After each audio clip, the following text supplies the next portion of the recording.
El Ministerio Internacional Hijos del Altísimo, Cadena Radial del Altísimo y Fundación JAC presentan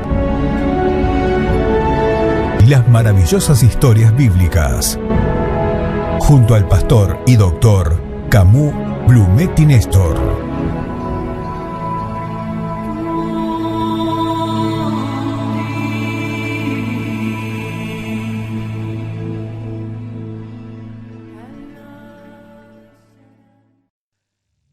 En el día de hoy detallaremos la semblanza de uno de los apóstoles más destacados y joven de Jesús.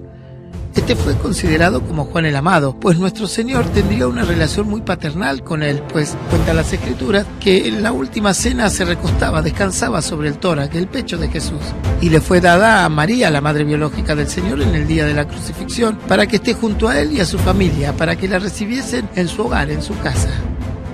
De esta manera comenzaremos a detallar la biografía del apóstol llamado Juan, nativo de Galilea y nacido en Betsaida. La provincia de Galilea está situada al norte de Palestina. Era muy próspera y estaba densamente poblada. Hoy continúa siendo una tierra atrayente debido al azul intenso del mar de Galilea, lo escarpado de las tierras del norte y sus fértiles llanuras.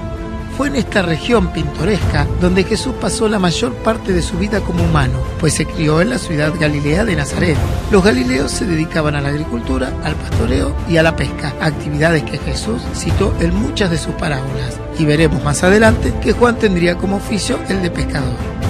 Betsaida era la ciudad de nacimiento de Juan, y algunos eruditos sostienen que existieron dos Betsaidas, la de Galilea, cerca de la costa al oeste del mar de Galilea, y la llamada Julia. Esta fue nombrada así por el tetrarca Herodes Felipe, quien la llamó Betsaida Julia en honor a la hija del emperador Augusto. Esta última se ubica en el extremo nororiental de dicho lago, y actualmente en ambas solo hay ruinas. Aquí Jesucristo llevó a cabo muchos de sus milagros, pero sus habitantes no creyeron, no se convirtieron, por lo que Jesús mismo le reprocha a esta ciudad.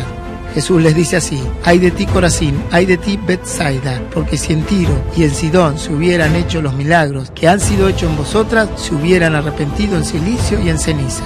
Por tanto os digo que en el día del juicio será más tolerable el castigo para Tiro y para Sidón que para vosotras. Y tú, Capernaum, que eres levantada hasta el cielo, hasta el Hades serás abatida, porque si en Sodoma se hubieran hecho los milagros que han sido hechos en ti, habría permanecido hasta el día de hoy». De esta localidad, Betsaida era la familia de Juan el apóstol. Su padre era un tal Zebedeo y tenía un hermano mayor llamado Santiago o Jacobo, que también fue uno de los 12 discípulos. Su padre era aparentemente muy próspero en la industria pesquera, pues él tenía varios jornaleros trabajando bajo su mando, inclusive a sus dos hijos, Juan y Jacobo o Santiago. Algunos historiadores, según datos indirectos de las Escrituras, logran asociar a María, la madre de Jesús, como pariente de la madre de Juan el apóstol, una tal Salomé. Según esto, Salomé era hermana biológica de María, y de ser así, el apóstol Juan y su hermano Santiago eran primos de Jesús y de Juan el Bautista.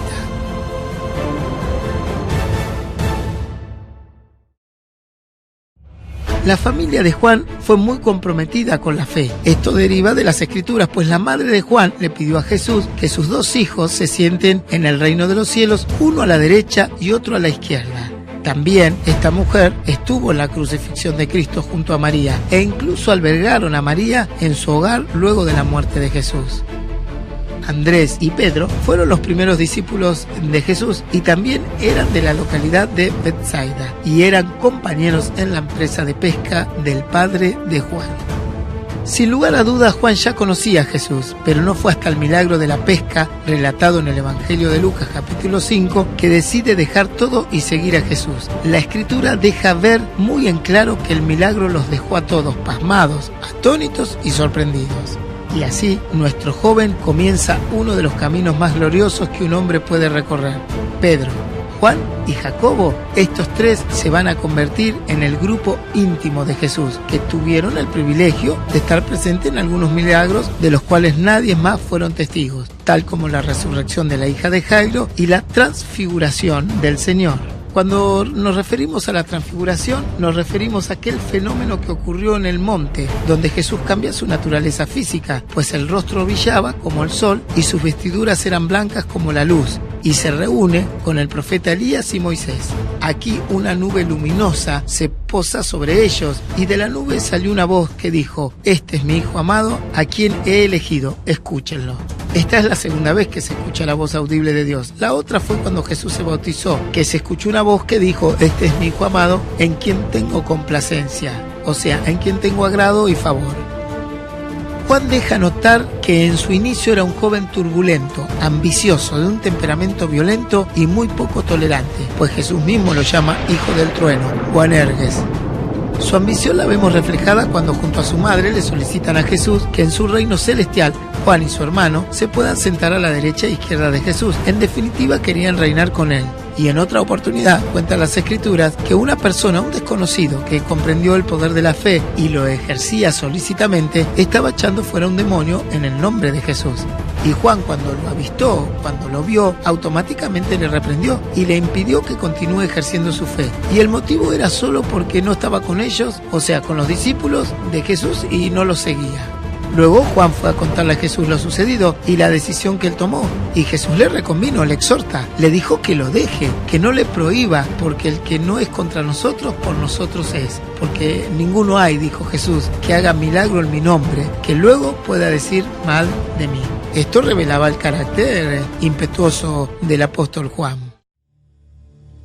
Y luego de la magnífica experiencia del monte de la transfiguración, Jesús envió mensajeros delante de él, los cuales fueron y entraron en una aldea de los samaritanos, para hacer preparativos, preparar un lugar, un alojamiento, para seguir camino luego hacia la ciudad de Jerusalén. Los samaritanos eran el resultado de la mezcla del resto de la población aborigen que permaneció en la región con los pueblos extranjeros instalados allí por el soberano asirio Sargón II en el año 721 a.C. Estos tras la deportación de sus habitantes. De esta mezcla racial y cultural surgió el sincretismo religioso de Samaria. Este sincretismo es la tendencia a conjuntar y armonizar corrientes de pensamiento o ideas opuestas. Era una mezcla de paganismo y filosofía de pensamiento. Esto era uno de los tantos motivos por los que los judíos no apreciaban a los samaritanos.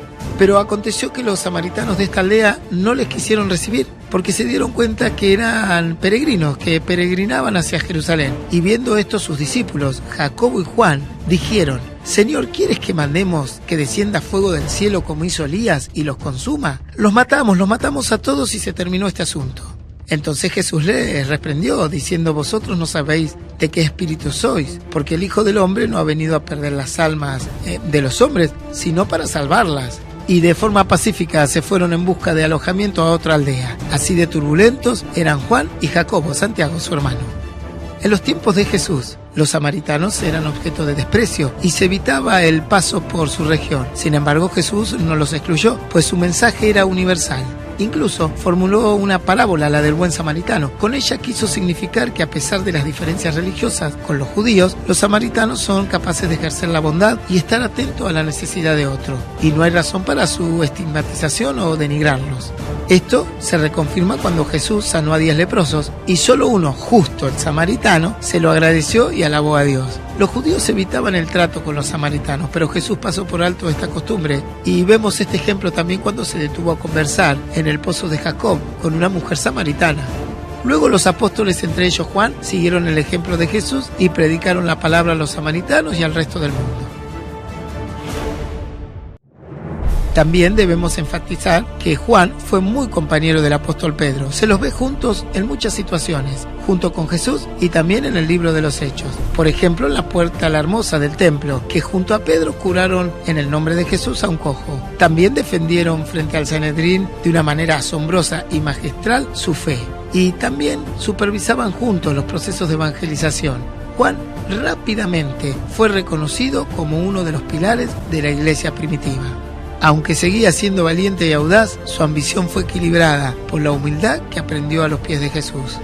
A Juan también se le conoce por la forma en que habla del amor, pues era el tema central de las 3 epístolas que él escribió. Y en primera de Juan 4:8 encontramos la simple pero impactante frase: Dios es amor. También le podemos atribuir el título de profeta, pues el libro de Apocalipsis fue escrito por él, según la mayoría de los comentaristas bíblicos y según Justino Mártir, el primero en aseverar en el segundo siglo que Juan escribió este apartado, que contiene revelaciones acerca de los últimos tiempos dadas al apóstol mientras estaba privado de su libertad en la isla de Patmos.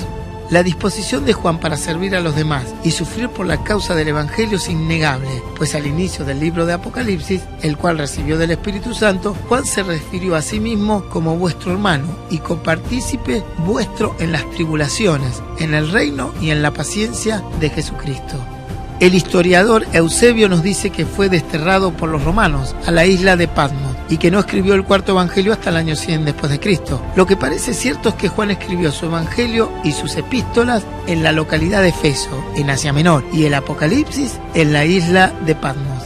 Patmos era una isla volcánica, diminuta, casi sin vegetación, árida y golpeada constantemente por los vientos del mar Egeo. Estaba frente a las costas de Anatolia, en Turquía. En la actualidad recibe el nombre de Patino. Su extensión es de unos 16 kilómetros de largo por unos 9,5 kilómetros de ancho máximo. Los romanos le dieron un buen uso como colonia penal y la usaban precisamente como lugar donde se enviaban prisioneros a trabajar en las canteras. Las tradiciones dicen que Juan moraba en una cueva y pudo haber estado allí un poco más de un año. Con respecto a su muerte, la tradición más fuerte sobre los últimos años de Juan nos dice que fue el único de los 12 apóstoles que llegó a ser un anciano, muriendo casi a los 70 años de edad después de la resurrección de Jesús, y que fue el único no martirizado. Esta aseveración es propuesta por Policrates, obispo de Efeso en el año 190 después de Cristo, por Jerónimo, autor de la Vulgata, por Irineo, que asevera que Juan vivió hasta el tiempo del emperador Trajano, en el año 98 al año 117 después de Cristo, y por Eusebio, entre tantos otros, en el año 275 después de Cristo. La mayoría de las tradiciones indica que fue enterrado en Efeso en el siglo II después de Cristo, y el obispo de Efeso aseguró haber identificado su tumba. Irineo, obispo de Lyon, en el año 180 después de Cristo, respaldó dicha hipótesis, al tiempo que afirmó que su obra había sido escrita parte en Efeso y otra parte en Patmos. A partir del siglo VI, la iglesia de Efeso aseguró también poseer el manuscrito original del cuarto evangelio. Esta es la biografía de uno de los héroes de la fe, un pilar y un baluarte de la iglesia de Jesús y de la cristiandad en las maravillosas historias bíblicas.